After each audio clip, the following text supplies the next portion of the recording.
With 10 beekeepers in discussion, there will be 20 answers. I work with the 21st answer. I dare to be different. I call this the tech method.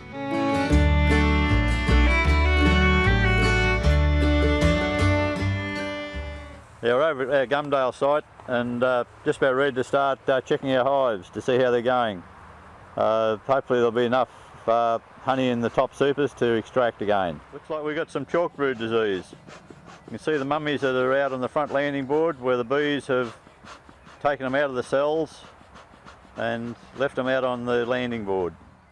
Early in the year, in 2009, at the end of summer, there was quite a lot of rain and there was a lot of chalkbrood as the bees come under stress because they couldn't get outside to work. A lot of the beehives went backwards. These mummies on the landing board, the bees have taken them out of the cells and have just dropped them there. You can get some bees that are cleansing bees that'll take them all out, and you'll get other bees that'll just leave them in the cells.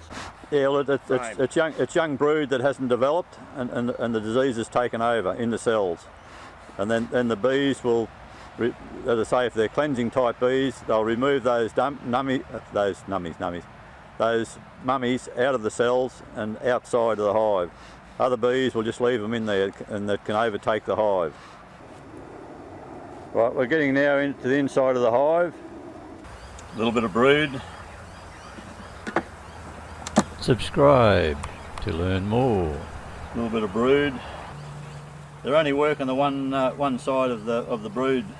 You need to divide it up so that they're working the total width of the box. Some brood on that one.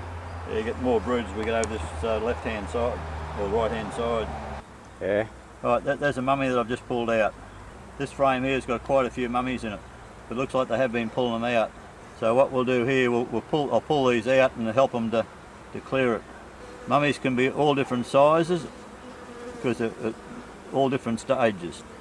Oh, that'll do you. If a larva is infected and cooled, spores may germinate in its body. The bees will check those cells out to see what is the problem with them. Yes, you're flicking them out now. Yep.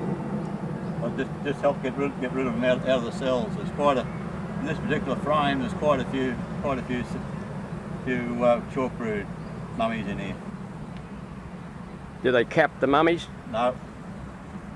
See there's a little hole that the bees have opened up to see what's the matter with that cell. Now they have a chalkbrood mummy in it. There's a black one. That means it's been there for a long time. It's an older one. What I generally do if the hive's strong, I generally put this frame up in the honey super, and within a couple of days I'll clean it out, but this particular hive is not strong enough to be able to do that with. Is there any other way to treat the hive besides that what you're doing? A lot of them kill the queen, put a new queen in, but you still got to get rid of all these mummies that are in here, otherwise it's no good putting a new queen in, otherwise you still have the same problem. See where my hook is? Yeah. That's the start of a chalkbrood mummy. Sometimes the bees will supersede the queen also. Because there's not enough bees in this particular hive they're drawing a certain amount of it out of the cells, but there's just too much for them to completely draw the whole lot out. So I'm just helping them by taking some of the mummies out, many as I can. Then we'll rearrange the brood super, and I'll put a winter mat on this to keep the warmth in. If this hive was strong and put these brood up in the honey super for them to clean out, they clean this out within a couple of days to put honey in.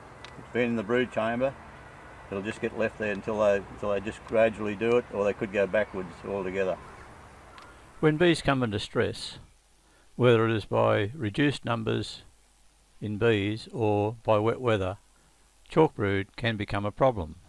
A few chalkbrood mummies in here.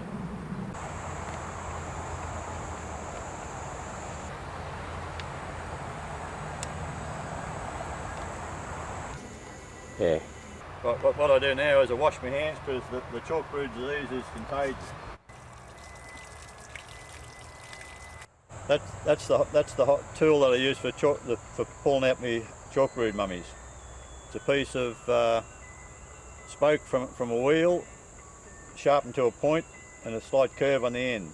The queen, there's the queen. She's only a young queen. Yep. Nice young queen. They've only been working this particular hive the one side. There's no honey in the brood chamber in this particular hive. The second super is empty and the top super is nearly full of honey. So what I need to do, because it's coming into autumn, I need to put a frame of honey on each outside to give them a little bit of warmth, and then we'll put a winter mat on there. Right, I'm taking a frame of honey out of the honey super and putting it into the brood super on the outside to give the bees some warmth. Because there's no honey in the brood chamber, and they need at least one frame of honey in the brood chamber. On each side of the outside of the brood super to retain warmth. That's another one. Okay. You put 2 in then. You put one frame of honey on each side to the outside wall of the brood super. We're going to put a winter mat on to help keep warmth in the brood chamber, so the queen will increase in numbers. If you don't keep the brood warm, you'll find that this hive will go backwards and will probably die out. Right, we've now got a frame of honey on the outside wall of each side. The winter mat overlays to that frame to keep the warmth in. What I'm doing now is, this bottom super here is empty. This one here is nearly full, but it's got 2 of the empty frames from the brood chamber in it. I'll now knock this back to a 2 super high honey hive.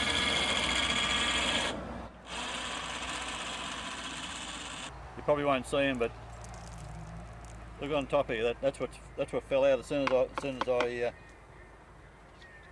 took the trap out. 6 weeks. 6 weeks, yeah. This frame that I took out of the brood chamber, empty one, I put in the centre of the honey hive. It is the utmost importance that 2 frames on either side of the beetle traps are removed of all propolis and wax. I'll now put the trap back in, now that we've emptied it. So as the beetle trap fits snugly in between the 2 frames and the cover fits snugly across the top. Otherwise the bees will populise between the grooves in the trap. Oh. I don't want the beetles to, I don't want the bloody, what's something to touch Holy it moly. Right, this particular hive is now complete. And it'll probably stay a double till early spring, or till the blue gum and the iron bark starts to come out in force. Because at the present time, with this super here that's got no honey in it, the sticky that was put on 6 weeks ago, there's too much air space in the hive for the bees to keep the hive warm. That's why we've already put a winter mat on, and it is now early April. So depending on the situation, you can put winter mats on early in the autumn, depending on the strength of your hive. Right, I'm just cleaning the entrance and getting all the chalkbrood mummies off the front entrance board of the hive to give them a better go at cleaning the hive. This particular site only gets about 4 hours sunlight per day between spring and autumn. In winter it gets less sunlight, and the area seems to be a lot cooler than if it was in full sunshine. After the hive was reassembled, it survived the winter and became another productive hive in the apiary. All those little specks that's on the ground there, they're Chalkbrood disease, which has been flipped out of the frame.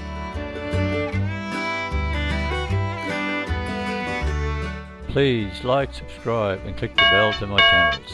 Thanks for watching all Aussie content.